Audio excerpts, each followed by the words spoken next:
Welcome back to Purpenthicity, your podcast focused on purpose identification and living within the essence of your authenticity. This week, we're joined by Vince Bellitti, who's got an amazing story of entrepreneurship adventures, living his purpose through his family business, and ultimately the ties between purpose and legacy. We think you're really going to love Vince's energy, his commitment to family and making a difference. So buckle up, tune in, and enjoy the show. If you like, please subscribe so you can stay tuned with all of our content moving forward. Good morning, good morning, good morning. We are back. Purpenthicity. Purpenthicity. Yeah. Somewhere in the episode, early 20s, coming at you live again. We have a great guest for you this morning, Vince Bellitti. This man is a former management consultant, entrepreneur, and the CEO and part owner at HB Pharmacy, a third-generation family business in New Jersey, where he's taken his entrepreneurial spirit into the pharmacy industry by founding Gaspar's Best, a rapidly growing brand of professional-grade nutraceuticals. Not 100% sure what nutraceuticals are, Vince, but I would love to give you the opportunity to give us a little bit more background about who you are, why you're here, and what you'd like our listeners to learn more about. Well, truthfully, I'm not completely sure either, but thanks, Derek, and for having me on. No, in all seriousness, I'm really looking forward to this conversation.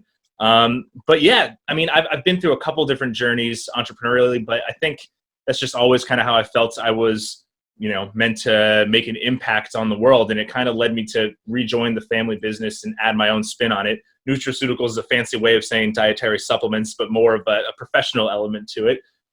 So yeah, and that's kind of led me to where I am today with the family business and Gaspar's Best. Gaspar was my grandfather and my middle name too, so that's where that came from.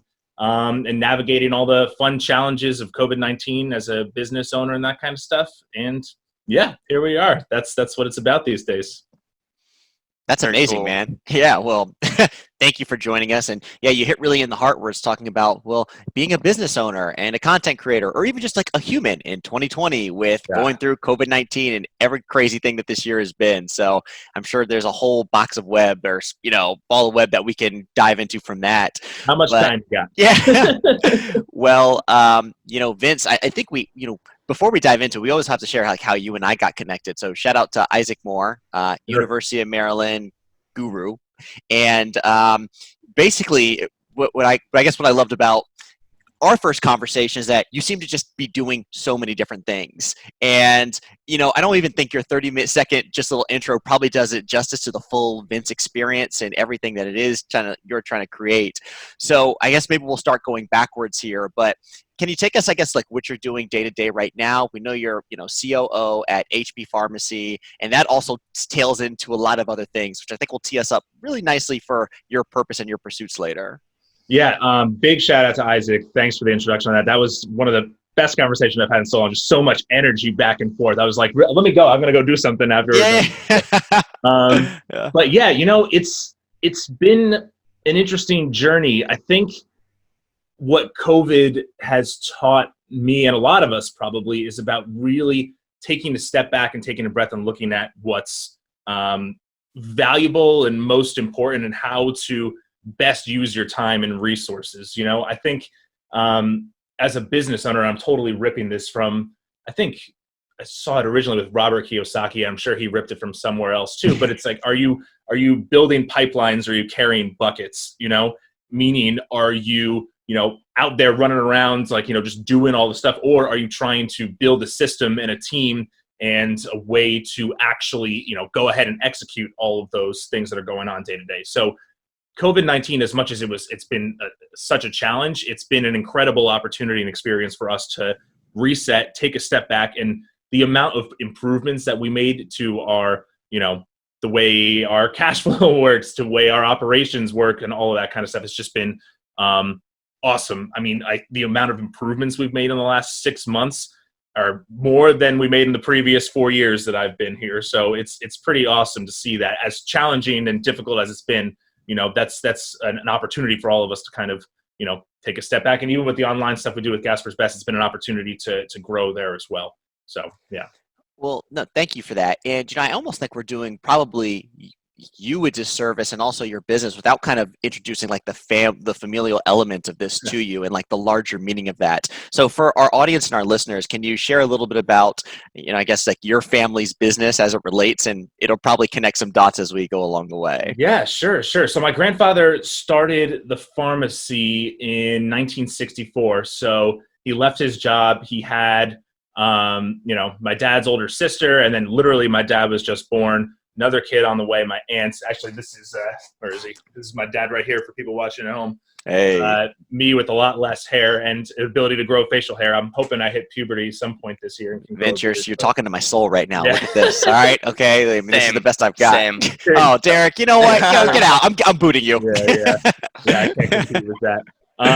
But yeah, he started a business, and one thing my grandfather was amazing at was building relationships and treating everyone like humans. And he just connected with so many different people in the community, and whether prescribers, patients, even to this day. My grandfather passed in 2009, and to this day, people still come in like, oh, I remember Gasper this and Gasper that, and he was so nice and this, and he helped me with this and helped me with that. And all these people share these amazing stories, and it was really humbling for me to hear about and be like, holy crap, like, here I am working away, doing consulting and other things, and I hear like this amazing legacy that my grandfather started. And when my father, my father is also a pharmacist, and he joined the pharmacy in '89, took over. He then got into compounding, which is what a pharmacy originally was, like mortar and pestle, creating medication, which has a much more modern spin on it now. So we have HB Pharmacy, which is a regular pharmacy, and then separate from that, but co-located, is a compounding pharmacy as well. So we make medication from scratch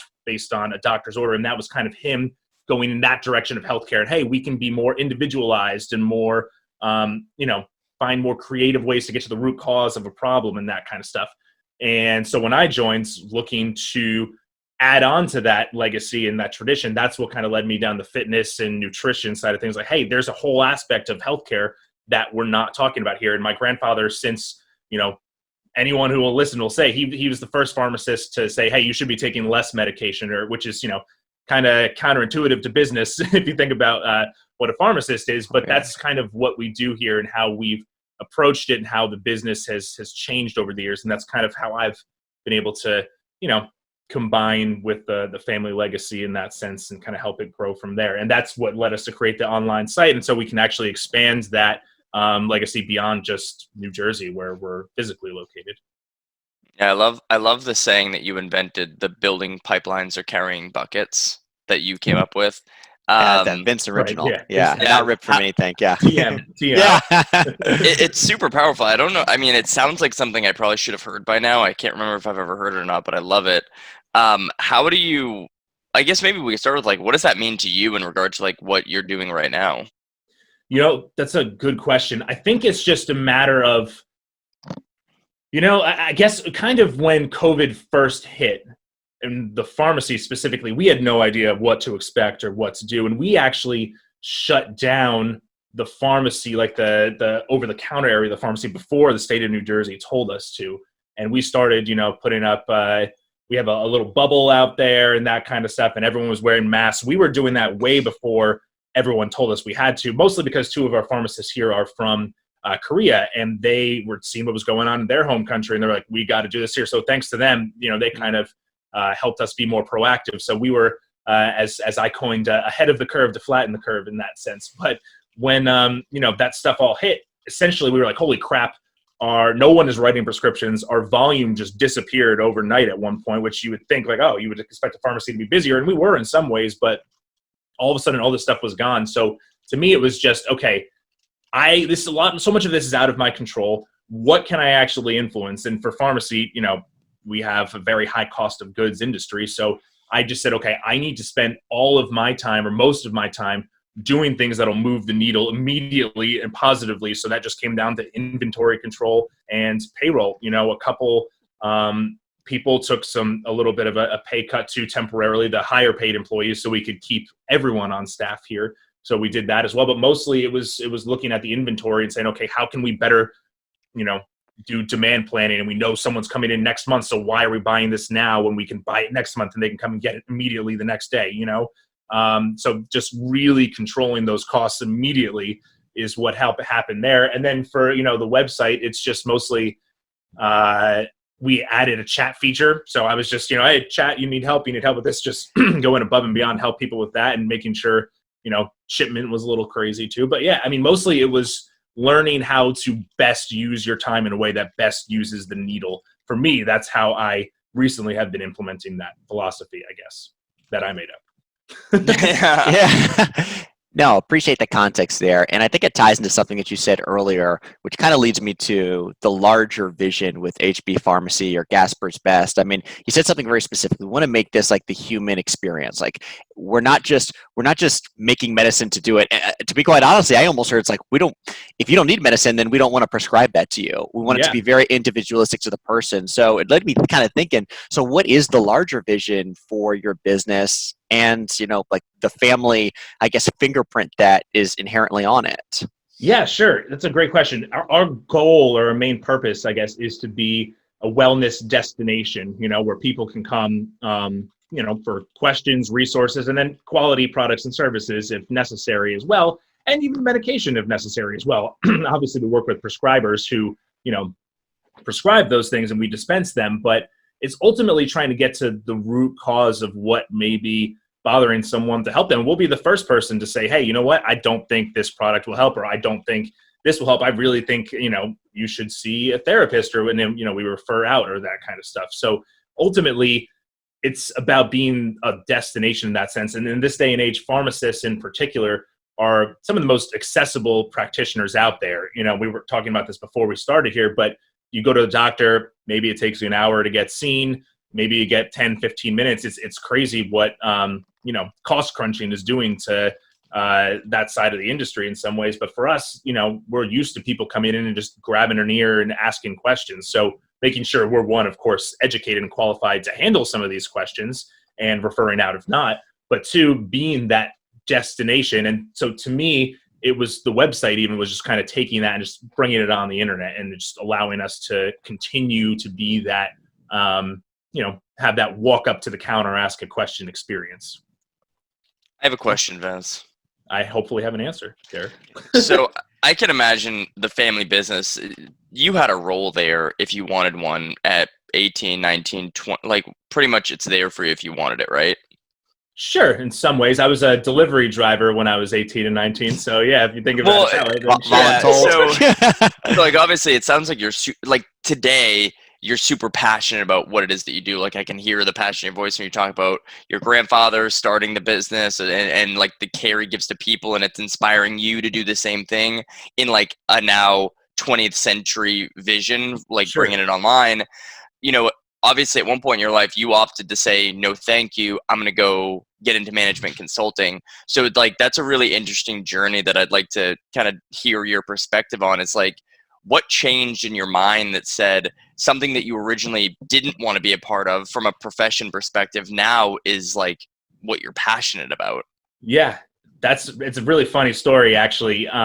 The exact moment when it shifted in that direction, I remember vividly because, and this is, super in line with health and wellness, but I was drinking a margarita with my father in a pool on vacation, and he said, hey, why don't you come join the family business? And I literally laughed. I was like, why would I do that? Like, there's like, what exactly would you see me doing there? I don't even know what I would do, So like literally there was that exact literal moment. That's where funny. We had that conversation like that. And of course, drinking tequila, which is very in line with all the wellness stuff that we do now. So of course, yeah. Live it up. But yeah, honestly, I never saw myself doing that. It was a long journey. I wrote about on my college applications, like when I was 18, that I wanted to start a business. That's just always kind of been in my DNA it just felt like that's how I was meant to leave an impact on the world. And it's evolved over time. It's perpetually evolving, I think. I don't know if I've truly figured out exactly what I'm supposed to be doing, but I know the direction. Like I feel like I have an internal compass that points me in a direction at least. And, in trying to figure that out, it led me when I was in school to problem solving. And, I was an engineer, so I love problem solving. And I got a little bit, some of the technology stuff. I was like, oh, that sounds really cool. But, you need to be really smart to do that. And I don't know if I want to do that necessarily, like building robots and stuff, you know, and that led me to consulting.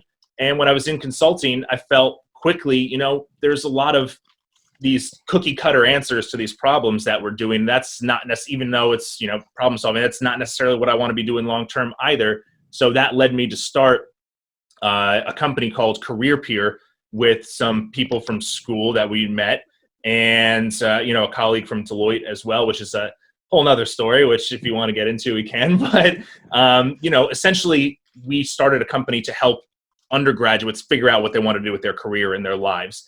And you know, after a few years, we ended up not being able to figure out a business model for that to be sustainable and work. And that was this massive failure for me and us. And you know, I just always was, you know, the kind of person, like, if I put my head down and work, I will figure it out. And, you know, if anything, you know, maybe there are people who are smarter, but I will work harder and figure it out. And it didn't work that way. And it was a big reality check and, you know, moment in my life where I thought, like, what am I going to do? You know, and that is literally what led up to the conversation with my father about joining the family business. I was thinking of, you know, staying in Maryland at the time and joining a startup or doing something else. I was a little lost, candidly. And, you know, in trying to I learned that I could tie myself to the family legacy and my grandfather's legacy, and kind of therefore expands the legacy that I wanted to leave by tying onto that, by, you know, doing something bigger than myself and part of this community that was here, you know? So to me, that's kind of what led there, and what, you know, led me to say, hey, you know, maybe I can find a place here and can spin it on my own and do something creative and entrepreneurial and make a new brand out of it, is what came from it. But, you know, I was like, there's something here that I can kind of work with and figure out from there. So in a long rambling way, that's exactly how. No, I was picking up what you're putting down. I mean, I have a book that I'm reading. I don't know if you guys will be able to see it. Good Strategy, Bad Strategy. Interesting. It's actually, I'm only about maybe 10% of the way in, but it's already, like, something that you just said is a hallmark of this book about, like, you know, if I just put my head down and I grind, I'll be successful. And, like, sometimes that works, but in the macro, that's like a really shitty strategy. Because it's about assessing what is the future, what am I going to be up against, what are the things that I need to overcome. And it's helped me learn a lot about just, like, entrepreneurial stuff. And the more, because I'm the same way, Vince, it's like, no, I'll just grind it out and I'm never going to fucking stop and I'm going to win. But at the end of the day, if you don't have a good strategy, there is no winning. Yeah. And it's actually funny. It literally coincides with the whole, are you carrying buckets or building pipelines? Carrying buckets is very much the grinded out approach, you know, and that's kind of what we did here at the pharmacy over the years. When I got here, I saw, I mean, I'm more, you know, an ops guy, a process guy, and that's just kind of in my wheelhouse. And, you know, it literally was, hey, we've got 20 employees here, and for the most part, everyone is grinding and working hard and trying, and that's great. Don't get me wrong, but we're not doing it in an organized way. We're working too hard and not working smart enough to figure, hey, we've got this whole, let's work more cohesively. Let's, you know, use some demand planning or some of these other things to figure it out. So it's literally the exact same concept as that. Yeah. Yeah, you know, my ears always kind of perk up when I hear when people label, like, things like failure, you know, because again, taking the venture of, like, starting your own business is a massive undertaking in itself. And it's interesting to look at something, okay, because it didn't turn out the way that we wanted to. Well, it's a quote unquote failure, but, you know, that's a whole nother, you know, thing that we can look at. I guess my question is for you in, you know, I guess having that failure, like, were there any specific lessons that you took from that and things maybe not going particularly how you envisioned, and that's kind of how it's guided you on your path today, and, like, really, like, what you're creating with your family business now? Yeah, totally. And it's funny you phrased it that way too, because I call it a failure because that, I mean, it literally is what it is, but I don't look at it that way as well. If I had to make that choice, I would have chosen to do it again 1,000,001 times out of 1,000,000, just because of all the things that we learned, you know, partially from a team building perspective as well. I mean, part of the story, which, you know, is always funnier to talk about whenever I say, people are just like, oh God, I can't believe you did that. But, you know, I did run the business with, you know, someone I was dating at the time too. And that had added to a lot of complications and issues there as well. So besides that obvious conclusion, don't do that again. Lesson learned. Lesson learned. Yeah. Okay. But, you know, beyond that too, I think it was a lot of my weaknesses or areas where I'm not as strong were exposed there. And as a team, like, we had a technical guy too, who was great, but we had a lot of the same strengths and not enough of people in different skill sets. And I think, like, there's some things that I'm really good at, and there's some things that I'm not quite as good at when it comes to, connecting or, maybe even being on the sales side of things and that kind of stuff. I'm just not as comfortable. It's not my bread and butter, if you will, I guess. So learning how to better diversify and better connect with people who can actually do those things and bringing them in, that is definitely something I've learned and put into practice here in my role now as well. I mean, there are times when it's just like, in the nature of things, especially when you're like, I don't know if I really feel like paying for someone to do this, or I don't really know if I feel like giving equity to someone to do this. You know what I mean? It's one of those things where, yeah, I can do it myself. I've learned that, sure, I can do it myself, but let's say there's one particular task that might take me 8 hours to do. If it was someone who was better, they would take 4 hours to do it, and it would be better than whatever I produced in the long run anyway. So that's definitely one major lesson I learned there. Besides all of just the random, business skills I picked up, or getting more comfortable with going out and pitching to people, talking to people, trying to, align a business with a purpose and that kind of stuff as well. So I think those are all things I've learned along the way for sure that has helped me do what I'm doing now. Definitely. Yeah. There seems to be a really strong correlation between, I guess, your purpose and also just like, like the family identity and like HB Pharmacy and everything that basically your grandfather has built. Yeah. I guess I'm kind of curious is like, if you step out of that, like the family element and legacy, have you been able to identify, what are things that are really aligned to Vince that you'd like to see that may correlate with like what you're doing with the family business, but I don't know. Everything that you've shared so strong just seems so like tightly interwoven. And I'm curious to see if you've thought about, or if there's anything that's come to you that's, I don't know, maybe outside of that vein. I just have this perpetual drive to, like, if you ask me what my greatest fear is insignificance, and waking up one day and saying, holy crap, I don't feel like I did enough, or I don't feel like I left enough of an impact. And that's such a broad term, right? Like, what does that even mean? But, I constantly, I think a strength of mine is I constantly am reflecting and evaluating myself personally and just saying, hey, am I where I want to be? Am I going in the right direction? Am I, putting myself in position to continue to grow and to continue to learn? And, those are difficult conversations to have. And I think I've always been able to have those difficult conversations with myself. And it's stressful, and it gets messy at times for sure. You know what I mean? There's sometimes, frustration and tears and that kind of stuff as well. But ultimately, that self-awareness has enabled me to continue to, grow and take risks. I think, even when I was in school and one of the first internships I got, my parents, came from, they kind of, family can be, powerful in that, the family legacy here, even, my grandfather started a small business, and with my dad, my grandfather kind of laid the legacy and the foundation. My dad took that to a little bit of a next level. So it's like, this is not just a mom and pop shop, or a pop and pop shop, as I like to call it, but, it actually has turned into a legitimate small business. And my goal then, as the next person in line, is to, hey, all right, now it's my job to take that and scale it and grow it, So obviously there's some benefits to the family aspect of things like that there, wanting to look at it from that perspective. But, I remember when I was back in school and had an internship, and I was like, you know what, this is an engineering, it's not what I want to do. I want to go the consulting direction. And people in my family were like, what are you doing? This is terrible. You have a job, keep your job. What are you doing? Like, and it was an internship, not even a full-time thing. I was like, no. Like, trust me, I know what I'm doing.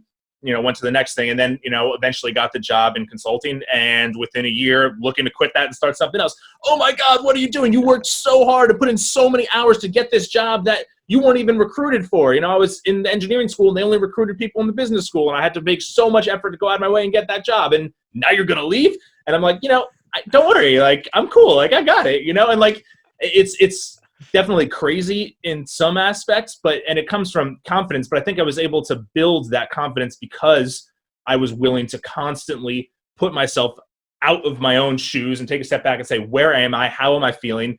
Is this aligned with my, direction? Do I feel like I have a lot of energy about it? And that's kind of how I define it, right? Like if I no longer have energy, and listen, we all have our bad days, right? Like Yeah. there's all going to be crappy days no matter what you're doing. But if I don't have that same energy or that same fire and that same passion, I know then, hey, it's time to kind of, my needle is moving elsewhere, and I got to try to figure out what that next step is. And it takes a lot of exploration, which is easier to do when you're in college and have a bit of a safety net. But it's you're trying to keep pushing in those different directions. I think that's something I've been good at, and because I've been able to have those honest conversations with myself, it's enabled me to have tangible next steps to say, okay, I should look in this direction, I should look in that direction, or hey, you know what, these people are doing these things, maybe I should engage in a conversation with them about it and actually try to learn. And from then, once I collect that information, make a decision about what's next. I know it's not exactly what you asked, but something in that direction is kind of what you so. Vince, how long have you been with the family biz now? February 2016, so almost 5 years. Okay, so that's really interesting because I'm seeing that's also the last year you guys won Good Neighbor Pharmacy of the Year. Is there any correlation between you joining the business and no longer getting Good Neighbor Pharmacy of the Years? Yeah, it's 100% correlation. Everyone, what it really was is they saw my father's face and then they saw my face and they're like, oh, I don't know. Well, yes. Where's the beard? I can't trust someone that can't grow a goatee. Exactly. But, it's that the way I even look at that is it's not everything. The reason we won that award is because of my grandfather and because of my father and their values and the way they treat people and connect with patients. For me, my job is to just share those stories, So in a sense, we all won the award together because it's kind of like a joint effort there. Like I remember when we got asked to apply for it, my dad kind of was like, email deleted. I was like, no, this is kind of cool. Like, we should tell these stories and share these stories. So it was really a family effort in there and perpetuating that legacy. There's some cool videos about it. I can share it too. But, that's the way I see my role here. Like, especially because I'm not a pharmacist, right? Like they are the ones who connect with people. I'm just the one who helps them connect with more people, essentially. Yeah. So you've been there for a little over 4 years or almost 5 years. Do you still feel that passion about what it is that you do, like that you had been like yearning for in the past? Yeah, I do. I think, it's just, I like being challenged and I like pressure, candidly. I just work better in that environment. That's why I liked consulting at times too, because what I was doing, it was like, sometimes an 8 a.m. to 3 a.m. grind. And, I just, no pressure, no diamonds, I guess. But, and those kinds of challenges are what keep me going and give me fire too. Yes, I'm passionate about healthcare, and yes, I'm passionate about, our family's legacy and that kind of stuff. But even at times when it's gotten tougher, like during COVID, and when legitimately I wasn't sure if we were going to make it through this, as a small business, and not having the historical context, but even my dad was like, this is the greatest threat I've seen to this business. Like the industry has changed and COVID hit and all of this kind of stuff is colliding at one time, and to me, I took that personally. I was like, I'm not going to be the one that, the business died on, truthfully. Yeah. Not on my watch. Yeah. Yeah, no, literally. I mean, it's bigger than me, and it's not just that too. Like we have 23, 24 people who work here, and like that's their jobs and their livelihood as well. And that was super important to me and super motivating to me that I'm not just going to quit on that. So yeah, I mean, if anything, because of this circumstance and stress, it's frustrating and there's challenges from, once a business grows from a mom and pop shop to a small business, there's some challenges. And then as we get even bigger, it's hard to manage, a lot of people like that, especially, when things have been the way they were for 20 years. And here I am, some kid coming in, like, who the hell is this person? Like, there are people who have worked here, almost as long as I've been alive in some instances, so it's a difficult challenge. So as long as there's that challenge and that desire and that fire, not just to perpetuate the legacy, and that's all great too. And that's personally something that means something to me, but just, that challenge, and then not only the challenge, but being able to help other people who are now part of this community and part of this family as well, beyond just blood relatives. That's something that's super important to me and I'm passionate about. So that right now has been kind of perpetuating that fire, I guess. Yeah, pressure for you is way different than pressure for like your salary at a company. It's Sure. a way different pressure. Like working till 3 o'clock in the morning for yourself doesn't even feel like working, because it's the same thing with like Wicked Bold. It's like sometimes I have long and arduous days where I'm like, what the hell is even going on here? But Yeah. it's like, it's the kind of pressure where it's like, well, it's only me. If I don't do it, who the hell's going to do it? It has to, I have to do it. But it's And also you something bring, you care about too, right? It's not just, yeah, oh, okay, I'm well, doing it's working for different. somebody else's. Yeah.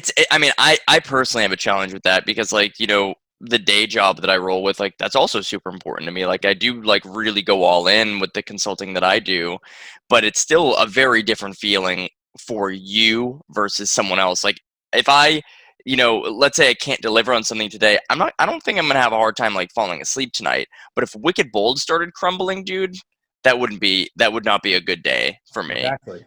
Yeah.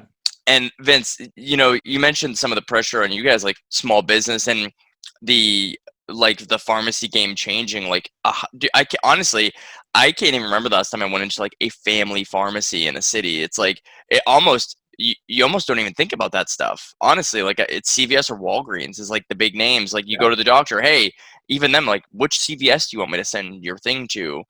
You know, Yeah. so that's going to be a really interesting way to like attack that, like, because you really have to be a marketing company. You're not even a pharmacy, you're a marketing company. Because if your people aren't asking your doctor, like, hey, no, send it to gas bars or send it to my pharmacy, they're not going to. No, you're right. And it's there are more challenges even beyond that. I mean, yes, like, you know, in our little area here, there are 8 pharmacies within 2 miles, and I think 5 of them are chain pharmacies. So yeah, that's a lot of competition. Now we're in New Jersey, very densely populated, all that good stuff. But you know, there's a lot of competition there. But that's why we're moving in the direction. My dad had the foresight and wherewithal 20 years ago to say, hey, you know, pharmacy is changing. There's new opportunity in this compounding, and you know, so that's why he years ago started the compounding aspect of the business. And now that's where I'm putting a lot of time and effort and energy into grow that, because that's where independent pharmacy at least is going. There was some massive regulation change around that recently as well, which, you know, has been a challenge for us to kind of comply with and deal with as well, in addition to COVID on top of that. But that's, I mean, to your point, that's literally exactly why I started Gasper's Best and went in that direction with the pharmacy, because I think the nutrition side, the proactive care side, the compounding side, that's very much the direction that pharmacists and pharmacy is going. So even our pharmacists who are here, there's a few others who we are actively training to, hey, you know, you need to be educated on helping with nutrition and helping with some of these proactive elements and getting creative with compounding. And that's really what a pharmacist is supposed to be. You know, the way the industry has changed, not that this is related to what we're talking about, or you guys necessarily care, but because everything is so cost prohibitive and they're just crunching down costs as much as possible, we're essentially creating like a society, or I guess an industry of pill pushers, which is not the way it's supposed to be or should be, you know? So we are very much evolving here to go Oh on my the goodness. other side. Dude, So I went to the doctor, like, I'm 32. I can't even remember the last time, like, I went for, like, a checkup. So I was like, I'm gonna go get a checkup. I'm getting old. And, same thing, man. I waited probably 45 minutes. The doctor came in for 6 minutes, talked to me about family history. Both my parents have passed away from unnatural causes. Unnatural causes. And she's with me for 3 minutes. She goes, all right, listen, I want you to take this. It's gonna make you better. I was like, what? She didn't even tell me what the fuck it was. She was like, I want you to take this. It'll make you feel better. I was like, what do you mean? She was like, you're probably depressed with your parents. I was like, my parents died like 5 years ago. Like, I'm good. Like, what the hell are you talking about? And like that pushback, you can tell like she's so unaccustomed to it, because people are so sheeply groomed into yeah, just doing what their doctor says. Fortunately, I have a wife that would literally, I would need other vitamins to counteract the wounds that she gave me. Because if I came home with a prescription from a doctor, she'd be like, are you fucking kidding me? You're putting poison in your body? But it's like, it was so wild. Like 4 minutes, she was with me and she goes, here's a pill for you. yeah, it's crazy, but that's what it's become, unfortunately. So I guess, maybe even in that vein, have you got like what's the larger vision? I mean, you always say that you're kind of you embrace kind of like the next challenge, and I think you've kind of laid that out and wanting to connect and scale and share. But yeah, what is that kind of what's next for Vince and for HB Pharmacy? Yeah, I mean, it's the way I look at career and life is, it's very much like, which I'm sure resonates with you guys, but like a sales funnel, like if you're at the top of the funnel, there's, some more maybe broad stuff, free stuff, right? And then you get down to the more expensive stuff at the end. But I very much look at career and life like that, in that same way. So, I think if you are at the beginning, you don't know what's going on. Maybe you have some things that give you energy or give you, like, wow, like, I really love that and do that. That's kind of like your top of the funnel, right? And where you start figuring out, okay, I like these things. I'm exploring these things. And then as you kind of go on, that funnel narrows. And you're like, you know what? I notice more and more of these things that leads me to that next step. And that leads me to that next step. And you kind of can explore and figure out your career and what you want to do with your life, and kind of combine elements of challenge and purpose and passion and all of that kind of stuff. We got visitors. I'm at work right now. My dad's dogs know how to open doors. So one of them, That's actually wildly impressive. So they put glasses on. They're like, "Ma'am, how can I help you? What confidence do you need?" Exactly. They're very funny. But anyway, going off of that's kind of how I've always looked at it, and that's why. So from the outside, you see, this person did, engineering, and then they did consulting, and then startup, and then now family business, and this, like, maybe it seems like there's no cohesion, but to me, it's perfectly cohesive, and it was very intentional, and these were exact steps that I used. So going back to your question, to me, one thing I've always, loved is the idea of just being able to be in that growth stage of a company and growing it and scaling it and those challenges associated with that, so I'm kind of very much in that position right now with the way, unfortunately, industry has changed, but fortunately, it's forced us to make some tough decisions and forced us to put in, start put on different hats and get creative about where the business is going. So for the foreseeable future, that's definitely where I see myself, making an impact and kind of helping to perpetuate the family legacy from there. I mean, I've always just wanted to be in that role, or maybe long-term, being in a role of, hey, I would love to advise or invest in other companies doing that, and be, with that hands-on experience of having hopefully successfully done it myself, advise in that capacity for other companies there and that kind of stuff, and being able to, really kind of like what we talked about, like align business and profits with passion and purpose in that sense, so that's definitely where I see myself hopefully going long term, assuming things go well here. But yeah. It's so cool. And even just reflecting on the story, it's so cool just to be able to see the intersection of like family and purpose. I mean, when you're talking about your situation in HB Pharmacy, I mean, again, there's legacy there. There's multiple generations of energy and time and purpose that have been put into this. And from somebody who doesn't necessarily, I mean, I guess we all have legacy in a degree, but, not being somebody who doesn't have like a family business, it kind of makes you think, what is everything that, I'm doing, setting up for maybe like the impacted legacy that I want to bring. But I imagine there are probably some like inherent, I don't know, challenges that, or I don't know if challenge is the right way, but maybe pressure in terms of like, how do I balance like what I want to do for my family and then also just like what I'm doing? I guess is there any of that? Like, it seems like there's a lot to be able to like, okay, I got to give to this, but then there's also the pressure. Like, how do you balance that? Is to bottom line it.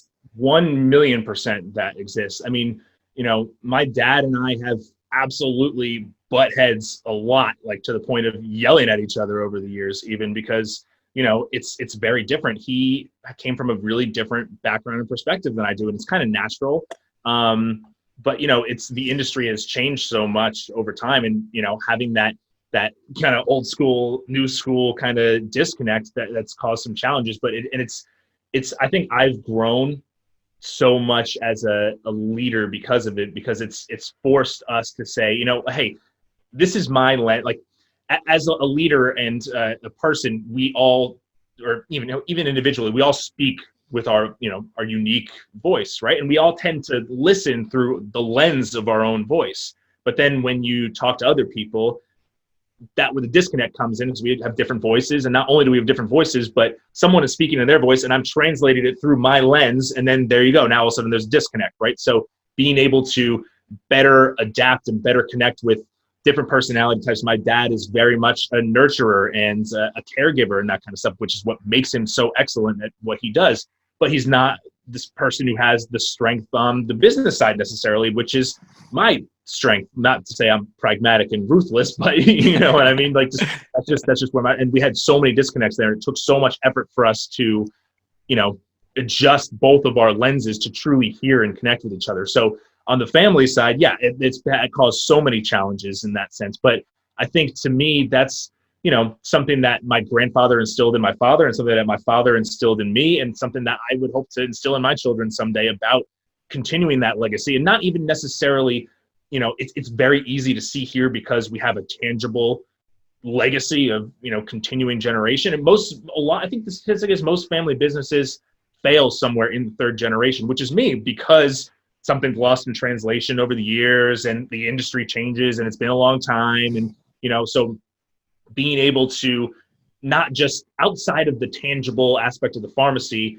understanding how to perpetuate, you know, family legacy and teach, you know, your children, hey, this is how you know, build something or take care of your family or provide for the next generation and that kind of stuff. And maybe it's just because, you know, my family came over from Italy in like the early 1900s, and that's just how they were taught, and they just perpetuate that, you know, legacy as immigrants here early in 1900s, and then the next generation. So it's funny to hear you think about it that way, because we have like a tangible business that started associated with it, but truthfully, that's just how I was raised, and our family mentality is to be able to perpetuate generation to generation in that sense. And I don't know, that's just something that's always connected with me. So that gives it more of a personal tie to the business too, right? Like for me, it's even, you know, hey, my dad is almost 60. And if the pharmacy went out of business, what's he going to do? Like, it's my responsibility to help kind of perpetuate that on his end as well, you know? So that's, you know, I don't know if that completely answers the question, but that's just kind of how I look at it. And that's why sometimes there are even bigger challenges and bigger arguments, because to us, it's like, it's bigger than just a job, or it's bigger than just what's going on a day-to-day basis. Like that passion and that fire, you know, and those emotions are so deep that it comes out, and that's caused some conflict over the years, but ultimately it's made us much stronger because we've been able to deal with it. It came across as me as it's definitely been used as like a strength for you. And I definitely peeped small business, family business hold and like end or fizzle out in third generation is like a different challenge for you to say, okay, well, I'm definitely going to make sure that's not happening on my watch. So I peeped that. But no, I think that's a brilliant way to kind of articulate just almost like the strength that the intersection that family can provide, and also like living out and bringing forth your purpose. That was really cool. Thanks for the share. Yeah. Thanks. Yeah. Vince, one of my final questions is this. Obviously, not everyone has a family business to go like jump into. Yeah. So like obviously paths are going to be a little bit different, but your passions have evolved over the last like 10 years, where at one point you thought like, dude, I'm not going to join the family business. And now here you are thriving in it. So what advice would you give someone that was in your position, maybe like had gotten into that management consulting job, but then realized they fucking hate it, or just it wasn't for them? Like, what advice would you give them, you know, in regard to like how they can pivot safely, or maybe take the word safely out of it, but just like how to pivot?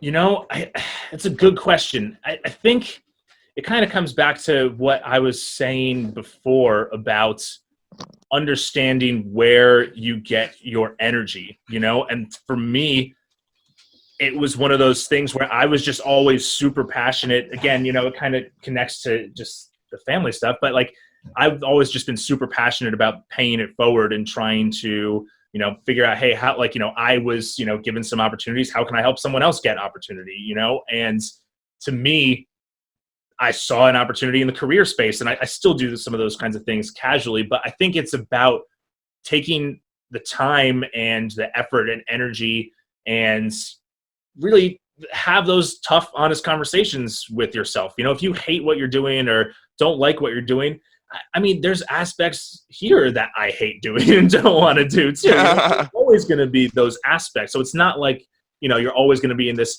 perfectly passionate I'm looking for another P word to have more alliteration, but you're not always going to be in this perfect, amazing space. Like there's always going to be aspects that you don't like. So I think that would be the first thing. Is consulting or whatever it is that you're doing, is that something that is beyond, like, do I just have no energy about this? Do I have, beyond just the day-to-day of, all right, crap, like I don't feel like doing this today kind of stuff, and have those honest conversations with yourself and think, okay, well, in my life and in these experiences I've done, what are these other things that do give me this passion and do give me this energy of like, wow, I could do this all day, or at least in this field, right? And take a chance to make something happen there. And by makes, I don't mean necessarily start a business or, join a new business even, but, there's so many things out there in the volunteering world that, people can volunteer time or have, at the very least, have conversations. Use LinkedIn, use, your network, and reach out to people like, hey, what you're doing sounds cool. Can you tell me more about it? Hey, I had that conversation. That sounds really cool. How can I get involved with this? And I think, making that effort, like, I think it just all starts with having that honest conversation with yourself. And then from there, actually make a plan and take steps. I think it's too easy in this world for us to, sit there, in the shower, man, I hate what I'm doing. This sucks. You know what would be a great idea? It would be really cool if I was doing X. Yeah, you know what? That sounds really cool, blah, blah, blah. Shower's done. Okay, anyway, go on with my day. And then it just stops right there, right? And it gives you this brief moment of satisfaction because you thought of something, but ultimately it leads to more dissatisfaction because you didn't actually do anything about it, right? So having those honest conversations with yourself is great, but then having the, making the time and making the effort to go the extra mile, and just even if it's just exploring, I think is huge too. And exploring in areas where you realize, I have this energy, and it takes, maybe, something, Austin, I'm sure this resonates with you as a life coach and that kind of stuff, but have the conversation, create a plan, identify people you can talk to who might be able to help, and then go out there and execute and go do it. And you don't have to start a business. That's not even taking a risk. All you're risking is just some time and energy there, and that hopefully will lead you to what you're doing next. That's a longer way of saying what I was trying to say, but I think that's the question. You were talking to my soul right there. And I think it's such a valuable piece that you even mentioned earlier, as I kind of heard in like your superpower, and just being really present to actually what's important to me and what it is that like I want to do with my time, my energy, and my resources. And look, in our life today, where it's so easy to kind of get caught on autopilot, and I'm just staying and doing what I'm doing. And a lot of people, even from my observations, are doing things just because they're supposed to be doing them, or this is the next step, versus really taking that ownership and saying, this is what I want, this is what I'm going for, and like not being as like tied to the outcome. Right? I mean, look, even with like Career Peer, like I'm sure you had a different vision of how this was going to turn out. And very different. but it didn't. But that didn't stop you from all the lessons and the benefits from actually pursuing the thing. And when I don't know, I think it's what really hit me from that one is, one, being present, two, taking action on it. And then like whatever happens, like even if it's like a quote unquote negative result, if you're doing something that you chose to do and that was alignment for what you were trying to create, it's so much different than even just going through life on autopilot or victim of circumstance. And even if good things happen, it's just kind of it doesn't even feel the same. Yeah. Well, one thing I picked away, Vince, is like, and this is actually from a like earlier in our session today, but like the Heisman approach to your family's perspective of what you're doing. Because like I think a lot of people can put overwhelming amounts of pressure and allow too much influence to come in from outside of themselves. Like I know, like some families, I've never experienced this, but like some families are super overbearing and want to control every element of someone's life. And then those people, they're grown and they're raised to actually give a shit about it. Not saying like you shouldn't give a shit about your family's perspective, but like some people will not make moves because their mom said not to or their dad said not to. And I think that's one of the greatest failures, is when that influence stops people from going out and doing something that's going to give them energy or doing something that makes them happy. And it leads to that 50-year-old that wakes up one day, to your point, Vince, and like, what the fuck have I even done with my life? Yeah. What have I even done? Yeah. I totally agree with all of that. And I think, it's just very easy, like you were saying, Austin, to go on autopilot. And, I think you kind of have to force yourself not to and take ownership of your life. Like there are always going to be bad circumstance. There are always going to be opportunity, and like there, different things are going to happen in your life. Maybe some are going to be great, maybe some are going to be bad, but taking ownership of yourself and your life to say, okay, this is what's right for me. This is what I want, and connecting with people and talking with people who are going to perpetuate that mentality, that confidence, and that desire to explore in that sense. And to me, that's not even risky at all. That's just me doing what I want to do, and of course, yes, there's obviously opportunity costs and different choices you have to make there too. But ultimately, if you're risking time and energy, like that's not a risk. Just put in the time and energy if that's what you want. So that's just how I look at it, I guess. Yeah, and I think it even goes back to the like how we even look at like failure or something doesn't work right. Like there's something to be gained in like every experience, even if it's not exactly what you wanted. And you can use those to propel you to what's coming down the line that you might not even see or be present to right now, versus just kind of, I don't know, not even shooting your shot because of like what may or may not happen. So totally in alignment with that there. Yeah, and one thing I just want to add too, because we've kind of like, in focusing on the pharmacy and that kind of stuff, we've like glossed over the career peer failure a bit. And just one thing I want to add is that fucking sucked. I've never been, honestly, truthfully, lower in my life mentally. Like, we talked about it before, and it's great for me to look at it 5 years in hindsight and be like, yes, like I learned all of these lessons. So much stronger now for it. And, yes, it sucked and it put me to where I am today. That's all great. And that's all true. And I firmly believe all of that. But there was a time right when it happened, when I was in it, that I was like, really, really upset. And like, that big shot to your ego and that big, kick in the ass or the beer, it sucked. And honestly, yes, it did, ultimately put me to where I am today. But it going through it in the moment was terrible. I mean, I've never felt so useless, and it took, and part of, getting to where I am was going through, and, we talked about personal training and, nutrition. Part of what got me here is because after I went through that epic, failure in a lot of ways, where I quit what I was doing 3 years later, what do I have to show for it besides some of these things on paper, which, yes, all fine, well and good. And now looking back, yes, totally put me to where I am. But in the moment, that's what put me on the nutrition and fitness path. I was, more into sports when I was younger. And I was like, I need to prove to myself that I can set a goal, and I need to prove to myself that I can work hard and accomplish it. So to me, that was just at the time working on myself personally. And it kind of happened to coincide with, that conversation with my father and that kind of stuff. But that is, and going through that journey personally, myself, physically and mentally, is what brought me into the pharmacy and said, hey, maybe this is where I can put this spin on things here, So it totally put me there. But I did just want to emphasize that, it's not like I'm some kind of Teflon guy. Like I'm like, human and emotional too. And many tears were shed, many, angry moments were had and all of that kind of stuff, and bitterness. So that's all human and part of it as well. So I just wanted to add that and emphasize that it's not like this is just like, hey, this failed, no big deal, let's move on. Yeah, it sucks. But like learning to deal with those emotions is ultimately what got me to, this position now, as much as it was the circumstances around it too. Well, Austin and I have talked about this before in regard to like that feeling of uncomfort when it comes to its growth.